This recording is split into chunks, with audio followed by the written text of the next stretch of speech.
இந்த வருஷம் 15/5/2024 அன்னைக்கு என்னோட பிளட் டெஸ்ட் ரிப்போர்ட் வந்தது. அதை பார்த்த டாக்டர், உங்களுக்கு சிவியரான ஹைப்போதைராய்டு பிரச்சனை இருக்குது, டிஎஸ்ஹெச் 153க்கு மேலே இருக்குது, ஃப்ரீ T3 ஃப்ரீ T4 ரெண்டுமே டவுனாக இருக்குது, டிஎஸ்ஹெச் 153க்கு மேலே இருக்குது, இது ரொம்ப ரொம்ப சிவியரான ஹைப்போதைராய்டு அப்படின்னு சொல்லி என்கிட்ட சொன்னார். அப்படிங்களா அப்படின்னு சொல்லிட்டு எனக்கு அந்த டைமில் தைராய்டு வியாதி பற்றி பெருசாக நாலேஜ் இல்லை. சரி, ஓகே டாக்டர், நம்ம அதுக்கு என்ன ட்ரீட்மெண்ட் பண்ணணும் அப்படின்னு சொல்லி என்கிட்ட அவர்கிட்ட கேட்டேன். அதுக்கு அவர் என்கிட்ட ஒரு கண்டிப்பாக மாத்திரை எடுத்து கொடுத்து டெய்லியும் காலையில் வெறும் வயிற்றுல இந்த ஒரு மாத்திரையை போடணும் அப்படின்னு என்கிட்ட சொன்னார். சரி, ஓகே டாக்டர், போடுறேன். எத்தனை நாள் போடணும், எவ்வளோ நாள் இது சரியாகும் அப்படின்னு அவர்கிட்ட கேட்டேன். அவர் வந்து சரியாக ஆகவே ஆகாது, நீங்கள் டெய்லியும் போட்டு தான் ஆகணும் அப்படின்னு. அது எப்படி டாக்டர் சரியாகாத ஒரு பிரச்சனை இருக்கும்? ஒரு பிரச்சனைனா அதுக்கு ஒரு சொல்யூஷன் இருக்கணும், அது எப்படி சரியாகாமல் இருக்கும் அப்படின்னு அவர்கிட்ட கேட்டேன். தைராய்டு பிரச்சனாலே அதுதான், ஒரு வாட்டி வேலை செய்யணும்னா எப்போவுமே அது வேலை செய்யவே செய்யாது. சரி, ஓகே டாக்டர், இதுக்கு வேறு என்ன தான் பண்ண முடியும் அப்படின்னு அவர்கிட்ட கேட்டேன். இதுக்கு வேறு எதுவுமே பண்ண முடியாது, டெய்லியும் காலையில் வெறும் வயிற்றுலேருந்து ஒரு மாத்திரை போடணும், அது ஒன்று தான் வரும். டிரான்ஸ்பிளான்ட் கூட பண்ண முடியாது, இது குணப்படுத்தவே முடியாது அப்படின்னு அவர் என்கிட்ட சொன்னார். சரியாக வெறும் 180 நாளில் இந்த தைராய்டை நான் முழுசாக குணப்படுத்தினது எப்படி? டிஎஸ்ஹெச் 153லேருந்து 180 நாளில் 3க்கு கொண்டு வந்தது எப்படி? தைராய்டை முழுசாக ரிவர்ஸ் பண்ணது எப்படி? ஃபாஸ்டஸ்ட் தைராய்டு ரிவர்சர் இந்த வேர்ல்டு அப்படின்ற இந்த வேர்ல்டு ரெக்கார்டு வாங்கினது எப்படி? இது எல்லாத்தையும் தான் நான் உங்ககிட்ட ஷேர் பண்ணிக்க போகிறேன். என் பேர் மதன், நான் சென்னையில் ஒரு ஃபோட்டோகிராஃபி ஸ்டுடியோ வச்சுருக்கேன், 2 ஷார்ட் ஃபிலிம் எடுத்திருக்கேன், ஃபியூச்சர் ஃபிலிமுக்காக ட்ரை பண்ணிகிட்ருக்கேன். எனக்கு வந்து சின்ன வயசுலேருந்தே கொஞ்சம் ரிசர்ச் மைண்ட் ரொம்ப ரொம்ப அதிகம். எதுவாக இருந்தாலும் ரிசர்ச் பண்ணி அதுக்கப்புறம் அதை சொன்னாலோ இல்லை அதுக்கப்புறம் அதை எழுதினாலும் தான் எனக்கு ரொம்ப பிடிக்கும், அதுதான் எனக்கு நம்பிக்கையாகவும் இருக்கும்.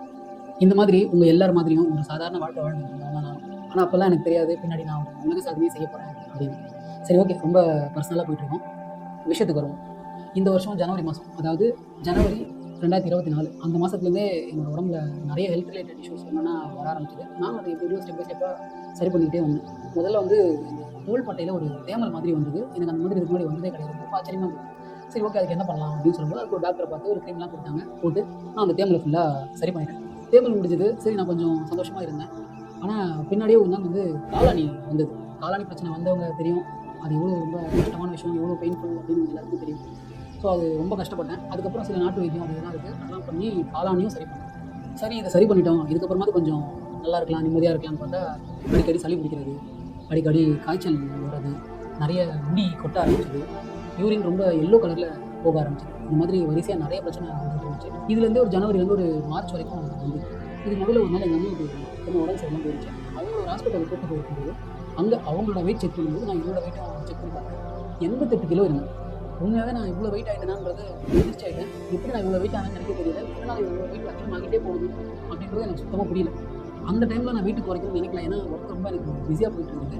சேம் டைம் திருவிழா போய் நிறுத்தத்தில் இருந்தது. ஸோ திருவிழா முடிச்சுட்டு நம்ம இதை பார்த்துக்கலாம், ரொம்ப பிஸியாக இருக்கும், பக்கம் ஒரு பிரச்சனை, திருவிழா பிரச்சனை. ஸோ திருவிழா முடிச்சுட்டு நம்ம இதை பார்த்துக்கலான்றதுனால இந்த விஷயத்தை அப்படியே ஹோல்டர் வச்சேன். இப்படியே போயிட்டு இருக்கும்போது நான் சிஸ்டமில் ஒர்க் பண்ணிட்டு இருக்கும்போது எனக்கு வந்து கண் சம்மந்தப்பட்ட பிரச்சனைகள் வர ஆரம்பிச்சது. கிட்ட பார்வை, தூர பார்வை ரெண்டுமே சேர்ந்து தண்ணி ஒரு மாதிரி ரொம்ப நிறைய தெரிகிற மாதிரி இருந்தது. இல்லை, பிரச்சனையும் பிரச்சனையாக வந்துகிட்டே இருக்குன்றதுனால நான் ரொம்ப மனசு கஷ்டப்பட்ட ஒரு டிப்ரெஷன் மாதிரி அதிகமாகிட்டே போச்சு, எனக்கு வெயிட்டும் அதிகமாகிட்டே போச்சு. ஸோ கண்ணுன்றது நமக்கு ரொம்ப ஒரு முக்கியமானது. ஸோ அதை உடனே பார்க்கணுன்றதுனால நான் பக்கத்தில் இருக்கிற ஒரு ஐ ஹாஸ்பிட்டலுக்கு போனேன். அங்கே போயிட்டு டாக்டர்லாம் பார்க்கல, அதுக்கு முன்னாடியே அவங்க ஒரு ஃபார்ம் ஃபில் பண்ண சொன்னாங்க. அந்த ஃபார்ம் ஃபில் பண்ணுறதுக்கு அந்த பெண்ணு நான் எடுத்துகிட்டு போகல. ஸோ ஒரு பெண்ணு வாங்க வேண்டிய சுச்சுவேஷன் வந்தது. நான் அந்த ஹாஸ்பிட்டல்லேருந்து பக்கத்தில் ஒரு பெண் வாங்குற கடைக்கு ஒரு 1/4 கிலோமீட்டர்லேருந்து 1/2 கிலோமீட்டர் நடக்கிற மாதிரி இருந்தது. என்னால் சுத்தமாக நடக்க முடியல, ஒரு சின்ன டிஸ்டன்ஸ் கூட நான் நடக்க முடியலன்றதே நான் அன்றைக்கி தான். முன்னாடி நிறைய 5 கிலோமீட்டர் 10 கிலோமீட்டர் கூட நடந்திருக்கேன். ஆனால் ஒரு 1/2 கிலோமீட்டர் கூட நம்மளால் நடக்க முடியல. அது தலை சுற்றுது, கை வலிக்குது, கால் வலிக்குது, ஒட்டுமொத்த உடம்பே வலிக்குது, அப்படின்னு மயக்கம் வர மாதிரி இருக்குது. உண்மையாக நான் ரொம்ப சீரியஸான பிரச்சனையை ஹேண்டில் பண்ணிட்டு இருக்கேன்றது எனக்கு புரிய ஆரம்பிச்சிருச்சு. ஸோ மூச்சு வாங்கி கஷ்டப்பட்டு எப்படியா நடந்து அந்த பெண்ணை வாங்கிட்டு ஃபார்ம் ஃபில் பண்ணி டாக்டரை போய் பார்த்தேன். கண் சம்மந்தப்பட்ட சில டெஸ்ட்டு எல்லாமே எடுத்தாங்க. எல்லா டெஸ்ட்டும் எடுத்து பார்த்தேன். டாக்டர், உங்கள் கண்ணில் எந்த பிரச்சனையுமே இல்லை, நீங்கள் நல்லா இருக்கீங்க அப்படின்னு சொன்னேன். நான் ரொம்ப அதிர்ச்சி ஆகிட்டேன். கண் நல்லா இருக்குது அப்படின்னு சொல்லி ரிப்போர்ட்டில் வருது, ஆனால் என் கண்ணு பிரச்சனை எனக்கு தான் தெரியும். ஸோ உண்மையாக நான் ரொம்ப ஒரு குழப்பமான ஒரு சூழ்நிலைக்கு போயிட்டேன். எனக்கு என்ன நடக்குது, என் உடம்புல என்ன சேஞ்சஸ் நடந்துகிட்டு இருக்குது அப்படின்றது எனக்கு சுத்தமாக புரியலை. இப்படியே ஜனவரியிலேருந்து ஏப்ரல் வரைக்கும் 4 மாதம் போயிடுச்சு. இதுக்கு நடுவில் கோயில் திருவிழாவுக்கு பிளான் பண்ண மாதிரி ப்ரிப்பேர் ஆகிட்டு இருந்தோம். காப்பு கட்டியிருந்தேன். 10 நாள் எந்த நான்வெஜ்ஜும் சாப்பிடக்கூடாதுன்ற சிச்சுவேஷனில் இருந்தேன். உடம்பு டே பை டே ரொம்ப வீக் ஆகிட்டே போச்சு. இதுக்கு நடுவில் நான் ஒரு ஃபோட்டோகிராஃபர் அப்படின்றது வந்து முன்னாடியே சொல்லியிருந்தேன். ஒரு ஈவெண்ட்டில் ஃபோட்டோ எடுத்துகிட்டு இருக்கும்போது என்னோட 2 காலையுமே திடீர்னு சுற்றி பார்க்கவும் கொப்பளம் வர ஆரம்பிச்சது. புண்ணு ஆறணும், ஆனால் புண்ணு ஆறவே இல்லை. 1 நாள், 2 நாள், 3 நாள், 4 நாள், 5 நாள், ஒரு வாரம் தாண்டி புண்ணு ஆறவே இல்லை. அந்த டைமில் என் ஃப்ரெண்டுக்கிட்ட ஃபோன் பண்ணி விசாரித்தேன், என்னாச்சு, இந்த மாதிரி ஆகிட்டு இருக்கு காலில் அப்படின்னு சொல்லி அவர்கிட்ட கேட்டேன். அவரு கால் இருக்கட்டும், ஃபஸ்ட்டு உங்கள் வாய்ஸுக்கு என்னாச்சு அப்படின்னு சொல்லி கேட்டார். உங்கள் வாய்ஸ் ஒரு மாதிரி கேட்ட மாறிடுச்சு, ரெகுலராக பேசுகிற மாதிரி இல்லை, உங்கள் வாய்ஸுக்கு என்னாச்சுன்னு கேட்டார். அவர் கேட்டதுக்கப்புறம் தான் எனக்கு புரிஞ்சது என் வாய்ஸே மாறிடுச்சு அப்படின்னு சொல்லிட்டு. அதுக்கப்புறம் வந்து நானே பேசி பார்த்து ரெக்கார்ட் பண்ணி பேசியெல்லாம் பார்த்தேன். உண்மையாக என் வாய்ஸ் ரொம்ப மாறி இருந்ததுங்கிறதே அந்த சுச்சுவேஷனில் தான் நான் நோட் பண்ணேன். ரொம்ப நல்லா பயங்கரமாக வீங்கி இருந்துச்சு. என் மூஞ்சி தான் எனக்கே அடையாளம் தெரியாத அளவுக்கு ஃபேஸ் வந்து கொஞ்சம் வீங்கிட்டே போச்சு. இத்தனை சிம்டம்ஸ் இருக்குது, இது எவ்வளோ காரணம் என்னவா இருக்குது அப்படின்றத நான் ரிசர்ச் பண்ண வரைக்கும் நான் வந்து ஒரு 3 விஷயம் கண்டுபிடிச்சேன். ஒன்று வந்து B12 டெஃபிஷியன்சி, அப்படி இல்லைன்னா மஞ்சள் காமாலை, அப்படி இல்லைன்னா தைராய்டு. இந்த 3 விஷயத்துல ஏதோ ஒன்று நம்ம உடம்புல இருக்குது அப்படின்றது மட்டும் எனக்கு தெரிஞ்சுது. கன்ஃபார்மாக நம்ம தைராய்டு இருக்காது. ஃபைனலாக கனெக்ட் ஆனது இது B12 டெஃபிஷியன்சின்னு தான் போய் கனெக்ட் ஆச்சு. தைராய்டு, B12 இந்த ரெண்டுத்துக்குமே பிரச்சனை வரும்போது அறிகுறிகள் கிட்டத்தட்ட 100% சேமாக தான் இருக்கும் அப்படின்றது அந்த டைமில் எனக்கு தெரியவே தெரியாது. ஸோ என் பக்கத்தில் இருந்த ஒரு டாக்டர் கிட்ட போயிட்டு நான் சொன்னேன். என்னோட அறிகுறி எல்லாமே கேட்டுட்டு அவரும் இது B12 டெஃபிஷியன்சியாக இருக்க தான் வாய்ப்பு இருக்குதுன்னு நினச்சி அவரும் B12 சத்து மாத்திரை எனக்கு கொடுத்தாரு. நான் அதை சாப்பிட ஆரம்பித்தேன். ஆனால் அதை சாப்பிட ஆரம்பித்தோம் இந்த பிரச்சனை நிற்கவே இல்லை. தொடர்ந்து அதே மாதிரி டயர்டாக இருந்துச்சு. சும்மா ஒரு கடைக்கு நடந்து போயிட்டே இருக்கும்போது கூட திடீர்னு இந்த மாதிரி மயக்கம் வர மாதிரி இருக்கும். அது ஏன்னு வந்துட்டு கொஞ்சம் நார்மலானதுக்கப்புறம் நம்ம வீட்டுக்கு வந்து இந்த மாதிரி பிரச்சனை ரொம்ப அதிகமாகிட்டே போச்சு. இப்போ திருவிழாக்கான வேலைகள்லாம் பார்த்துக்கிட்டு இருக்கும்போது நிறைய ஒரு மாதிரி மூடு சேஞ்சஸ் வர ஆரம்பிச்சாங்க. ஏன் நம்ம கோவப்பட்டோம், எதுக்கு கோவப்பட்டோம், ஏன் அப்படி ரியாக்ட் பண்ணுறோம்னு தெரியாமல் பயங்கரமாக ஒரு மாதிரி எல்லாருக்கிட்டையுமே அக்ரெசிவாக ரியாக்ட் பண்ண ஆரம்பிச்சிட்டேன். ஆனால் இன்னைக்கு யோசிச்சு பார்த்தா நானும் அப்படி பிஹேவ் பண்ணேன் அப்படின்னு நினைக்கிற அளவுக்கு எனக்கே ரொம்ப ஆச்சரியமாக இருக்குது. நைட்டு தூங்கினா சுத்தமாக தூக்கணுமே அப்படின்ற ஒரு பிரச்சனை, நைட்டு தூக்கமே இல்லைன்ற ஒரு கண்டிஷன் போயிட்டு சரி எல்லாத்தையுமே அட்ஜஸ்ட் பண்ணிட்டு கோயில் திருவிழாவை முடிச்சிடலாம் அப்படின்றனால திருவிழாக்கான வேலைகளை பார்க்க ஆரம்பித்தோம். ஸோ கோயிலில் அந்த திருவிழா வேலை எல்லாமே முடிஞ்சுது. அந்த முடிகிற அன்னைக்கு அந்த சாமி தலையை தலையில் வச்சுக்கிட்டு அந்த கோயிலை சுற்றி வரப்போ சுத்தமாக என்னால் நடக்கவே முடியல. இது எல்லாமே ஒரு ஃபைனல் ஸ்பாட்டுக்கு போயிடுச்சுன்றது எனக்கு புரிஞ்சிருச்சு. இதுக்கப்புறம் 1 நாள் கூட வெயிட் பண்ண முடியாது, என்னால் முடியவே இல்லை போயிட்டேன்.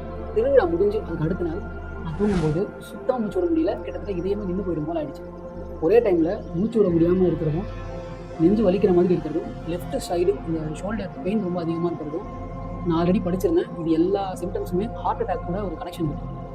ஸோ இது ஹார்ட் அட்டாக் தான் அப்படின்றது அன்றைக்கி நைட்டு நான் நினச்சிட்டேன். நம்ம நினைக்கிற மாதிரி ஒரு தைராய்டோ, மஞ்சள் காமாலையோ, B12 இல்லை, ஹார்ட் அட்டாக் அப்படின்றது நான் அன்றைக்கி நைட்டு நினச்சேன். பொழுது விடிய வரைக்கும் நான் தூங்கவே இல்லை, முழிச்சே தான் இருந்தேன். காலையில் எழுந்திரிச்ச உடனே ஹாஸ்பிட்டலில் போய் இது என்ன அப்படின்றத டெஸ்ட் எடுத்து பார்த்து கண்டுபிடிக்காம விடக்கூடாது அப்படின்னு அன்றைக்கி தான் முடிவெடுத்து அடுத்த நாள் ஹாஸ்பிட்டலுக்கு போனேன். ஒரு ஹோல் பாடி டெஸ்ட் ஒன்று சொன்னேன். ஸோ ஒரு ஹோல் பாடி டெஸ்ட் எடுத்தாச்சு, எல்லா டெஸ்ட்டும் எடுத்தாச்சு, ரிப்போர்ட்டும் வந்தது. ஆனால் அந்த ரிப்போர்ட்டை பார்த்து அந்த டாக்டர் உங்களுக்கு எந்த பிரச்சனையுமே இல்லை, ஹார்ட் அட்டாக்கும் இல்லை, நெஞ்சு வலியும் இல்லை, எதுவுமே இல்லை, உங்களுக்கு வந்து ஏதோ ஜீரண கோளாறு, ஒரு கேஸ் ட்ரபிள் மாதிரி ஒரு ப்ராப்ளம் அப்படின்னு சொல்லிட்டு கேஸ் ட்ரபிளுக்கும் ஜீரணத்துக்கும் ஒரு டேப்லெட்ஸ் எழுதி கொடுத்தாரு. என்னால் அதை ஏற்றுக்கவே முடியல. என் உடம்புல இவ்வளோ சீரியஸான ஒரு பிரச்சனை இருக்குது, ஆனால் அந்த டாக்டரால் கண்டுபிடிக்க முடியலையே அப்படின்றது எனக்கு ரொம்ப அதிர்ச்சியாக இருந்துச்சு. ஸோ நான் அந்த டெஸ்ட் ரிப்போர்ட்டை நான் எடுத்து பார்த்தேன், அதில் என்னென்னலாம் இருக்குது அப்படின்றது. ஆனால் அதில் தைராய்டு ரிப்போர்ட் மட்டும் எடுக்கவே இல்லை. நான் அதுக்கப்புறம் டாக்டர் கிட்ட சொன்னேன், இல்லை சார் இந்த ஒரு டெஸ்ட் எடுக்காமல் விட்டு போயிருக்கேன் அப்படின்னு சொல்லி சொன்னேன். டாக்டரும் அதை பார்த்துட்டு ஆமாம் டெஸ்ட் விட்டு போயிருக்கு அப்படின்னு சொல்லிட்டு அந்த தைராய்டு டெஸ்ட் அதுக்கப்புறம் எழுதி கொடுத்தாரு. திரும்ப என்னோட முயற்சியில் நான் அந்த டெஸ்ட் எடுத்து சாம்பிள்ஸ் கொடுத்துட்டு வந்தேன். ரிசல்ட்டு அடுத்த நாள் தான் வரும் அப்படின்னு சொல்லிட்டாங்க. நெக்ஸ்ட் டே வரைக்கும் வெயிட் பண்ணேன். அடுத்த நாள் 15/5/2024 அன்றைக்கி தான் என்னோட தைராய்டு பிளட் டெஸ்ட் ரிப்போர்ட் வந்து. உங்கள் எல்லாருக்கும் எப்படி தைராய்டு இருக்குது அப்படின்றத ஒரு பிளட் டெஸ்ட் மூலமாக தெரிஞ்சுக்கிட்டீங்களோ, நானும் அப்படி தான் அன்றைக்கி முன்னாடி என்னோட பிளட் டெஸ்ட் மூலமாக நான் தெரிஞ்சுக்கிட்டேன். உங்களுக்கு ரொம்ப சிவியரான ஹைப்போ தைராய்டு பிரச்சனை இருக்குது அப்படின்னு என்கிட்ட சொன்னார். சரி ஓகே டாக்டர், எவ்வளோ நாளைக்கு இந்த மாத்திரையை போடணும், எத்தனை நாள் இது சரியாகும் அப்படின்னு அவர்கிட்ட கேட்டேன். இது சரி ஆகவே ஆகாது, குணப்படுத்தவே முடியாது. நீங்கள் வந்து டெய்லியும் காலைல இந்த மாத்திரையை வெறும் வயிற்றுல ஒரு மாத்திரை போடணும், இது ஒன்று மட்டும் தான் சொல்யூஷன் அப்படின்னு என்கிட்ட சொன்னார். நான் அவர்கிட்ட எந்த வழியுமே இல்லையா அப்படின்னு கேட்டேன். டிரான்ஸ்பிளான்ட் கூட பண்ண முடியாது, எதுவுமே பண்ண முடியாது. ஒரு வாட்டி தைராய்டு வேலை செய்யலைன்னா அது எப்போவுமே வேலை செய்யாது, அவ்வளோதான். நீங்கள் இந்த மாத்திரையை உங்கள் லைஃப் டைம் ஃபுல்லாக போடணும், அவ்வளோதான், சிம்பிள் அப்படின்னு சொல்லி சிரிச்சுக்கிட்டே சொன்னார். நீங்கள் கொஞ்சம் யோசிச்சு பாருங்கள், ஒரு மனுஷன் எவ்வளோ வேதனையில், எவ்வளோ வியாதியில் வந்து ஒரு டாக்டர்கிட்ட நின்று ஒரு ரிப்போர்ட்டை வாங்கி தைராய்டு பிரச்சனை வரை ஒரு பெரிய பிரச்சனை வந்திருக்கு அப்படின்னு அவ்வளோ ஒரு அதிர்ச்சி ஒரு தகவல் தெரிய வந்து டாக்டர் டெய்லியும் ஒரு மாத்திரை போடுங்க, அவ்வளோதான், சிம்பிள் அப்படின்னு சொல்லிட்டாரு. சிரிச்சுக்கிட்டே சொன்னார். அது எப்படி ஒரு பிரச்சனைன்னு ஒன்று இருக்கும்போது அதுக்கு சொல்யூஷன் அப்படின்னு ஒன்று இருக்கணும் தானே. சொல்யூஷனே இல்லாத பிரச்சனைன்னு ஏதாச்சும் ஒரு பிரச்சனை இருக்கா? கண்டிப்பாக அதுக்கு ஒரு சொல்யூஷன் இருக்கும். அதுவும் இல்லாமல் அவர் அன்றைக்கி சிரித்த விதம் என் மனசை ரொம்ப காயப்படுத்திடுச்சு. அன்றைக்கி நான் டிசைட் பண்ணேன், சரியே பண்ண முடியாதுன்னு சொன்னேன். இந்த வியாதியை அடுத்த 6 மாதத்துக்குள்ளே சரி பண்ணணுன்றதை அன்றைக்கி நான் முடிவு பண்ணேன். அன்னையிலேருந்து சரியாக 180 நாளில் வேர்ல்டு ஃபாஸ்டஸ்ட் தைராய்டு ரிவர்சர் இந்த வேர்ல்டு அப்படின்ற இந்த வேர்ல்டு ரெக்கார்டை நான் பண்ணியிருக்கேன். வெறும் 180 நாளில் என்னோட தைராய்டோட TSHோட அளவு 153லேருந்து 3க்கு கொண்டு வந்திருக்கேன். அன்றைக்கே ஒரு வாட்ஸ்அப் குரூப் ஒன்று கிரியேட் பண்ணேன். அந்த குரூப்பில் நான் மட்டும்தான் இருக்கேன். என்னோட ரிசர்ச்சை ரொம்ப தீவிரமாக ஆரம்பித்தேன். நிறைய ரிசர்ச் பண்ணி நான் ரிசர்ச் பண்ணுற அந்த டேட்டா எல்லாத்தையுமே அந்த வாட்ஸ்அப் குரூப்பில் ஒன்றுனா சேர்க்க ஆரம்பித்தேன். 6 மாதத்தில் முழுசாக குணமாயிட்டேன். என்னோட பர்சனல் கோல் நிறைவேறிடுச்சு. தைராய்டை நான் முழுசாக குணப்படுத்திட்டேன். இன்னைக்கு நான் ரொம்ப சந்தோஷமா இருக்கேன். என் ஃப்ரெண்ட்ஸ் நிறைய பேருக்கு தைராய்டை 6 மாசத்துல நான் குணப்படுத்திட்டேன் அப்படின்ற விஷயம் என் ஃப்ரெண்ட்ஸ் எல்லாருக்குமே தெரிய வந்தது என் ஃபேமிலி மூலமா. அந்த ஃப்ரெண்ட்ஸ்ல சில பேர் என்கிட்ட கேட்டுக்கிட்டாங்க, இது நீ மட்டும் நல்லா இருந்தா போதுமா, இந்த உலகத்துக்கு நீங்க எதுவும் சொல்ல வேணாமா, இப்படிலாம் ஒரு பிரச்சனை இருக்கு, அதுக்கு இப்படி ஒரு சொல்யூஷன் இருக்கு அப்படின்றது இது யாருக்குமே தெரியாம இருக்கு, இவ்வளவு சீக்கிரமா கூட இது குணப்படுத்த முடியும் அப்படின்றத நீங்க இந்த உலகத்துக்கு சொல்லணும் அப்படின்னு சொல்லி என் ஃப்ரெண்ட்ஸ் என்கிட்ட கேட்டுக்கிட்டு நான் இந்த உலகத்துக்கு இதை சொல்லணும் அப்படின்னு டிசைட் பண்ணேன். ஆனா சாதாரணமா சொன்னா போதுமா, அதுக்கான ஆதாரங்கள் தேவையில்லையா? என்கிட்ட எல்லா ஆதாரங்களும் இருக்கு. அத்தனை ஆதாரத்தையும் உங்க கண்ணு முன்னாடி வைக்கிறேன். ஆனா ஆதாரங்கள் மட்டும் பத்துமா? சில பேருக்கு இதெல்லாம் பத்தாது. என்னதான் நானே ஒரு எவிடன்ஸா இருந்தாலும் அவ்வளவு ஆதாரங்கள் கொடுத்தாலும் பத்தாது. அப்பதான் நான் பண்ண ரிசர்ச்ல தைராய்டை 180 நாளைக்குள்ள குணப்படுத்தினதோ, TSH 153ல இருந்து 3க்குள்ள கொண்டு வந்ததோ அப்படின்றது அந்த டைம்ல தான் எனக்கு தெரிஞ்சது. அதனால நான் வந்து வேர்ல்டு ரெக்கார்டுக்கு அப்ளை பண்ணேன். ப்ராப்பரா எல்லாமே அவங்களுக்கு சப்மிட் பண்ணி முழுசான குணமாயிட்டேன்றதை நிரூபிச்சு fastest thyroid reverser in the world in natural way அப்படின்ற வேர்ல்டு ரெக்கார்ட் நான் அச்சீவ் பண்ணியிருக்கேன். இப்படி ஒரு தகவல்கள் இருக்கிறத இந்த உலகத்துக்கு தெரிவிக்கிற விதமா, ஒரு சோஷியல் ரெஸ்பான்சிபிலிட்டியோட மக்களுக்கு அவேர்னஸ் கொடுக்குற விதமா ஒரு யூடியூப் சேனல் ஸ்டார்ட் பண்ணி இந்த விஷயத்த எல்லாருக்கும் சொல்லணும் அப்படின்னு நான் நினைச்சேன். தைராய்டை 6 மாசத்துக்குள்ள முழுசாக குணப்படுத்த முடியும் அப்படின்றத மக்களுக்கு நான் சொல்லணும்னு நினைச்சேன். அதுக்கு ஒரு யூடியூப் சேனல் ஸ்டார்ட் பண்ணலாம், அதுக்கு என்ன பேர் வைக்கலாம் அப்படின்னு நான் யோசிக்கும் போது லிவிங் ஃபேக்டர் அப்படின்ற வார்த்தை எனக்கு கிடைச்சது. லிவிங் ஃபேக்டர் அப்படின்ற வார்த்தைக்கு நிறைய அர்த்தங்கள் இருந்தாலும் வாழும் உண்மை. ஸோ உங்கள் கண்ணு முன்னாடி நானே ஒரு வாழும் உண்மையாக இருக்கேன். தைராய்டு பிரச்சனையை குணப்படுத்த முடியுன்றதை நிரூபித்து காமிச்சிருக்கேன். ஃபாஸ்ட்டாக குணப்படுத்த முடியுன்றதுல வேர்ல்டு ரெக்கார்டும் வாங்கி காமிச்சிருக்கேன்.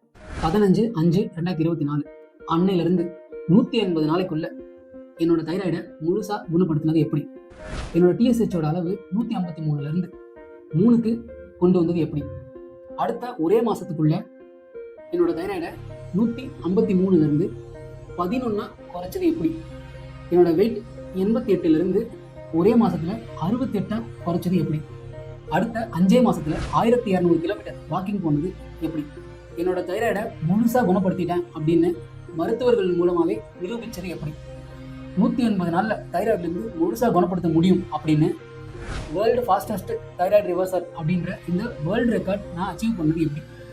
இந்த மாதிரி என்னோட தைராய்டு ரிவர்சல் ஜேர்னியை உங்க எல்லாருக்கூடையும் ஒரு டாக்குமெண்ட்ரி ஃபார்மேட்ல அடுத்து வர ஒவ்வொரு வீடியோலையும் ஒவ்வொரு மாசமும் என்ன நடந்துச்சு அப்படின்றத நான் உங்ககிட்ட ஷேர் பண்ணிக்கிறேன். உங்களுக்கு தைராய்டு எத்தனை வருஷமா இருந்தாலும் சரி, அதுல நீங்க எந்த ஸ்டேஜ்ல இருந்தாலும் சரி, தைராய்டுல நீங்க வந்து ஆண் பெண் எந்த மாதிரி கேட்டகரியா இருந்தாலும் சரி, ஹைப்பர் ஹைப்போ எந்த தைராய்டா இருந்தாலும் சரி, முழுசா உங்களால் குணமாக முடியும்.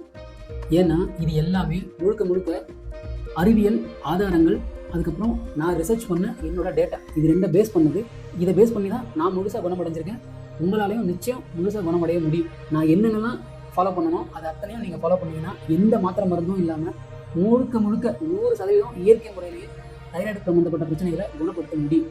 என்னால் முடியுமா அப்படின்னு உங்களுக்கு ஒரு சந்தேகம் வர்றதுக்கு வாய்ப்பு இருக்குது. இதே சந்தேகம் அந்த டாக்டர் என்கிட்ட சொல்லும் போது எனக்கும் என்னால் முடியுமா அப்படின்ற இதே டவுட் தான் இருக்குது. ஆனால் அன்னைக்கு எனக்கு நம்பிக்கை கொடுத்த ஒரு திருக்குறள் இருக்குது. அது பின்னாடி எழுதி பார்த்தீங்கன்னா இதுதான் அந்த திருக்குறள். தெய்வத்தான் ஆகாதெனினும் முயற்சி தன் மெய்வருத்த கூலி தரும். அந்த கடவுளே உங்களுக்கு ஒரு விஷயத்த கொடுக்கறதுனாலும் நீங்கள் ட்ரை பண்ணீங்கன்னா கண்டிப்பாக அச்சீவ் பண்ணணும். எந்த மாத்திரை மருந்தும் இல்லாமல் முழுக்க இயற்கை முறையிலேயே நான் தைராய்டுலேருந்து குணமான மாதிரி உங்கள் எல்லாராலையும் குணமாக முடியும். என்னால் முடியும் அப்படின்னா உங்களாலேயும் முடியும். I am not a doctor, but my words R factor.